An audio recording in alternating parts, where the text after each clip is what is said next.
તો ભાઈ જોઈ લ્યો આ સ્પીડોમેટિક ફાફડા રાજકોટમાં આનાથી સ્પીડમાં ફાફડા બનતા મેં ક્યાંય ન જોયા. સ્પેશિયલી જ્યાં સામાન્ય રીતે 7 થી 8 સેકન્ડ તો મશીનમાંથી એક ફાફડો તૈયાર થતાં લાગતું હોય, અહીંયા 1 સેકન્ડમાં એક ફાફડો તૈયાર કરી નાખે છે.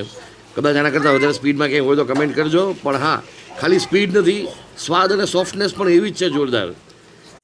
તો આ જે છે એ કેરી ડુંગળીનું કચુંબર રાજકોટમાં આ પહેલી એવી જગ્યા જોઈ કે જે ગાંઠિયાની સાથે કેરી ડુંગળીનું કચુંબર ક્યાંય નહીં મળે તમને. આ કાંઠામાં કોલા કાંઠામાં ક્યાંય અમને મજા આવે ગાંઠિયા ખાવાની, બરોબર છે.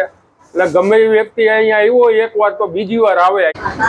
તો આ કમલેશભાઈ, આ એમના ગાંઠિયા, આ છે ફાફડા, આ છે વણેલા, આ મસ્ત આથેલા મરચા, ચટણી, ડુંગળી, સંભારો, મરચા અને આ કૃષ્ણના ગાંઠિયા જે રાજકોટમાં અને આટકોટમાં ખૂબ જ ફેમસ છે. તો રાજકોટથી જે લોકો ભાવનગર સાઈડ જતા હોય કે અમરેલી સાઈડ જતા હોય ને રસ્તામાં આટકોટમાં સ્પેશિયલ કૃષ્ણના ગાંઠિયા જે લોકોને ભાવતા હોય ને એ લોકો માટે રાજકોટની આ બેસ્ટ જગ્યા છે. કારણ કે આ એ લોકોની જ જગ્યા છે, એમના જ મોટા ભાઈ ઓપરેટ કરે છે. 15-17 વર્ષ પહેલા આવ્યો હતો કે અમારે જ્યાં આટકોટ રાતપાળીમાં ગાંઠિયા બનાવતો હતો, રાત્રે જ ઊભો રહેતો હતો. પછી જ્યાં રાત્રે બંધ કરાવી દીધું એટલે પછી હું અહીંયા રાજકોટ આવ્યો. એટલે અહીંયા ધીરે ધીરે 6-12 મહિના થયા, પણ જે એકવાર ખાઈ જાય બીજી વાર આવવાના છે એટલે જમા.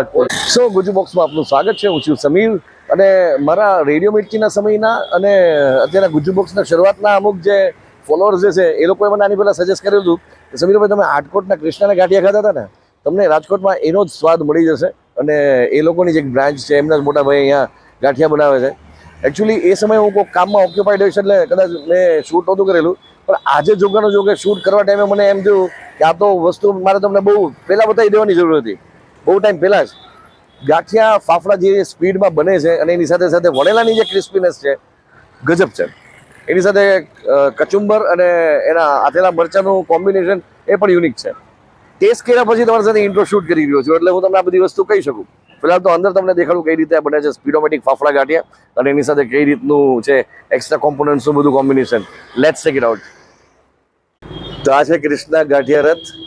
નામ તમને એટલા માટે જાણીતું લાગશે કારણ કે આપણે આટકોટના કૃષ્ણના ગાંઠિયા ખાધેલા છે. આ એ જ એમનું જ યુનિટ છે, એમના જ મોટા ભાઈ છે, એમના મોટા ભાઈ. અને આપણી સાથે અત્યારના આ તમે પહેલાં સૌથી પહેલાં ગાંઠિયા બનાવવાની તમને સ્ટાઇલ દેખાડું. વડેલા ગાંઠિયા આમ તો જો કે ગુજરાતમાં તો બધી જગ્યાએ સેમ જ બનતા હોય, પણ ગાંઠિયા મોઢામાં જાય પછી ખબર પડે કે ફર્ક શું છે, તફાવત શું છે. સિંગતેલમાં બને છે આપણા. વાહ, નવી પેઢી કામે લાગી ગઈ એમ. વાહ,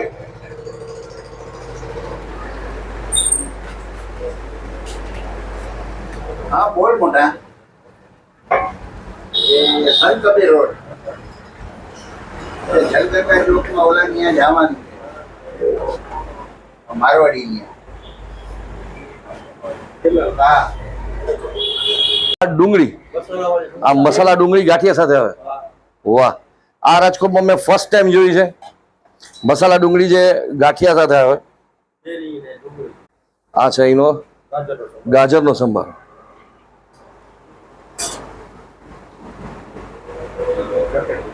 શું નામ આપનું? કમલેશભાઈ. કમલેશભાઈ, આપણા એ રાજકોટમાં કેટલા વર્ષ છે? 17 વર્ષ જેવું થયું. આપણા શેમાં બને છે? આપણા પ્યોર સિંગતેલમાં. સિંગતેલમાં બને છે. અને સવારથી લઈને રાત સુધીમાં ટાઈમિંગ શું હોય છે? સવારે 7 થી 11, બપોર પછી 5:30 થી 9.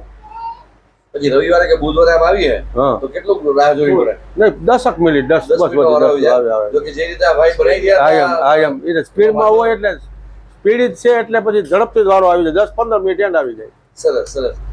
બીજી કઈ કઈ વસ્તુ છે આપણી સૌથી ફેમસ અહીંની? બસ પાપડી, જલેબી અને વણેલા ગાંઠિયા, ફાફડા ગાંઠિયા, પાપડી. તો પાપડી પ્યોર સિંગતેલમાં. આ પાપડી ગાંઠિયા? હા, પ્યોર સિંગતેલમાં. આ પ્યોર સિંગતેલમાં બને. અચ્છા, કોઈ અહીંથી લઈ ગયું હોય રાજકોટથી તમારા પાપડી ગાંઠિયા તો કેટલા દિવસ વગર ફ્રીજે? વગર 12-25 દિવસ લગી એમને સારું રહે. અને ફ્રીજમાં કોઈ જરૂર નહીં? નહીં, બાર કોઈ જતની બારે જ રાખી દેવાનું. એમની સિંગતેલમાં બનેલું તોય 20-25 દિવસ તો કાંઈ ન થાય. Great great. આનો શું ભાવ છે ફાફડા? આપણે ફાફડાના છે 500 રૂપિયા, વણેલા 500 રૂપિયા, પાપડીના 300 રૂપિયા. 300 રૂપિયા. અચ્છા, મેં જોયું અહીંયા તમારો એક આજે સંભારો આ કચુંબર છે હા. એ રાજકોટમાં કોઈ નથી આપ્યું હા. એકચ્યુઅલી આ ગાંઠિયા સાથે તમે અને ચિપ્સી સાથે ગાંઠિયા સાથે પણ અલગ ગ્રાહક એમ છે કે ખાલી ડુંગળી ખાવા જ આવવું પડે એમ એટલી મસ્ત આ બનાવે. બપોર પછી જોઈએ હા. બપોર પછી અને સવારના ભાગે શું શું હોય? સવારે સંભારો, ચટણી ને મરચા, આ સંભારો, ચટણી ને મરચા, આ મરચાં અને આ છે એની ચટણી, ચટણી. આ શેની બનેલી છે? મરચા, માંડવીના દાણા, પૌવા ને ગાંઠિયા. અરે હવે બીજી વસ્તુ એ કે તમારી જે ગાંઠિયા વણેલા ગાંઠિયાની ક્રિસ્પીનેસ છે એના વિશે જરાક સમજાવો. લોકો અહીંયા સ્પેશિયલી આ ગાંઠિયા માટે શું કામ આવે છે? એમાં એવું છે આપણે લોટ, તેલ બે એકદમ પરફેક્ટ અને ક્વોલિટી વાઇઝ બનાવી છે. કોઈ જાતનો ફેરફાર કરતા નથી. હું આમ ઘણા લોટ વાળા આવે કે આ અમારો વાપરો એમ નહીં. આપણે કેવી રીતે શરૂઆત કઈ રીતે કરી હતી અહીંયા?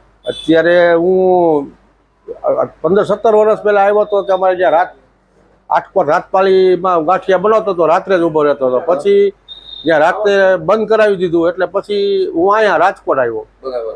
એટલે અહીંયા ધીરે ધીરે 6-12 મહિના થયા, પણ જે એકવાર ખાઈ જાય બીજી વાર આવવાના છે એટલે જમા જ છે. ક્વોલિટી આપવાને વધારે હા, એમ. કમ્પ્લેક્સિટીની જરૂર નથી હોતી. શું નામ છે તમારું? પરેશભાઈ બુચા, પરેશભાઈ, તમે કેટલા વર્ષથી આવો છો અહીંયા? 10 વર્ષ થયા. 10 વર્ષથી. અહીંની કઈ વસ્તુ તમને સૌથી વધારે ખેંચીને લઈ આવે? વણેલા ને વાપડા. વણેલા અને ફાફડા. એ સ્વાદનું વર્ણન તમને શબ્દોમાં કરવું હોય તો શું કરો? પણ લે અમને મજા આવે ગાંઠિયા ખાવાની, બરોબર છે. એટલે ગમે એ વ્યક્તિ અહીંયા આવ્યો હોય એક વાર તો બીજી વાર આવે અહીંયા. અને સવારમાં એમ કે વણેલા ગાંઠિયા સાથે સંભારો હોય, ચટણી હોય, મરચાં હોય, સાંજે આવો તો આ ડુંગળી વઘારેલી હોય, જલેબી છે, બધું મળે. રાજકોટમાં મેં જોયું છે આ વઘારેલી ડુંગળીનું બીજે કે ટ્રેન્ડ નથી. ક્યાંય નહીં મળે તમને આ કાંઠામાં, કોલા કાંઠામાં ક્યાંય. બહુ સરસ.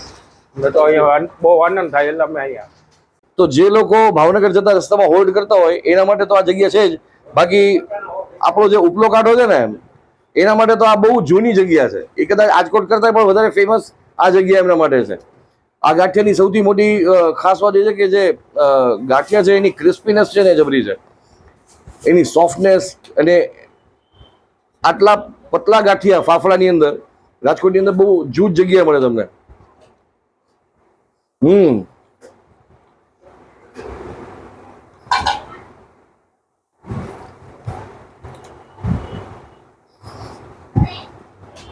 આ તમે હાથમાં ફાફડો લ્યો એ ભેગો બ્રેક થઈ જાય છે.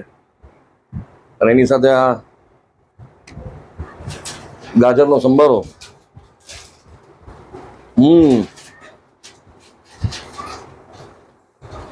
અમુક ટાઈમે છે ને સ્વાદ ને શબ્દોની જરૂર નથી હોતી. લોકો વર્ણન કરી નાખે મારા જેવા, પણ ક્યારેક ક્યારેક જે ખાનારો છે ને એ કંઈક અલગ જ ભાવથી એન્જોય કરી લેતો હોય આ વસ્તુને.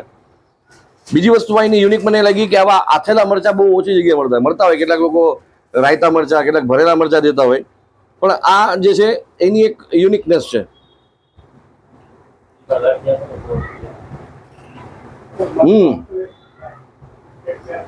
આ મરચાની માઇલ્ડ ખટાશ જે છે, ટેંગીનેસ, એ ગાંઠિયાને ભળે છે.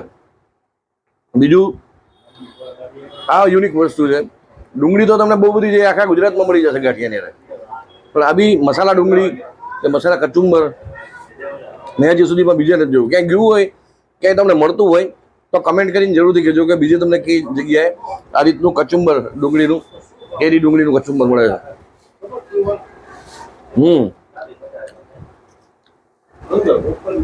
આ ફાફડા ખરેખર જબરા સોફ્ટ છે યાર. 2 સેકન્ડ હાથમાં લઈને મોઢા સુધી મૂકવું ત્યાં સુધી બ્રેક થઈ જાય છે.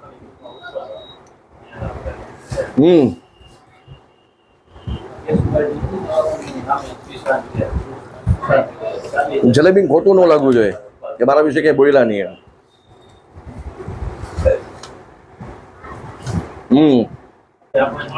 જલેબી પણ એકદમ રસદાર છે. વાવ.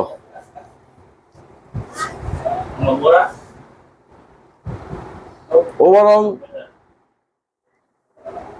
મેં આ ઉપલો કાઢો એટલે આપણી રાજકોટની સેન્સમાં ને યુકે કે આ યુકેનો આમ બાજુનો જે છે ને શરૂઆત મેં વજુભાઈના ગુગરાથી આવે છે ઘરી રિપીટ કરવાની, પણ મજા આવી ગઈ. એમાં ભરતભાઈ જે આપણે ભગવંત સ્ટોરવાળા મળી ગયા, એમણે અમુક વસ્તુ જે મને થોડાક વર્ષ પહેલાંની યાદ દેવડાવી એમાં વાતોમાં મને કૃષ્ણા ગાંઠિયાની ચર્ચા નીકળી. મને કે અત્યારે ને અત્યારે ચાલો.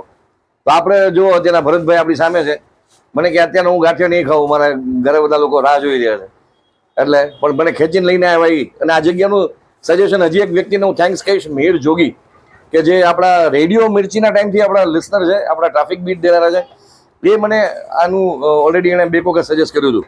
તો બધા મિત્રોને થેન્ક યુ વેરી મચ. ફિલહાલ તો આ વિડીયોને અહીંયા જ કમ્પ્લીટ કરીએ. આ વિડીયો તમને કેવો લાગ્યો કહેવાનું ભૂલતા નહીં. તમે અહીંના ગાંઠિયા ખાધા હોય તો તમારા શબ્દોમાં પણ કમેન્ટ બોક્સમાં જઈને વર્ણન કરજો. જય જય ગરવી ગુજરાત.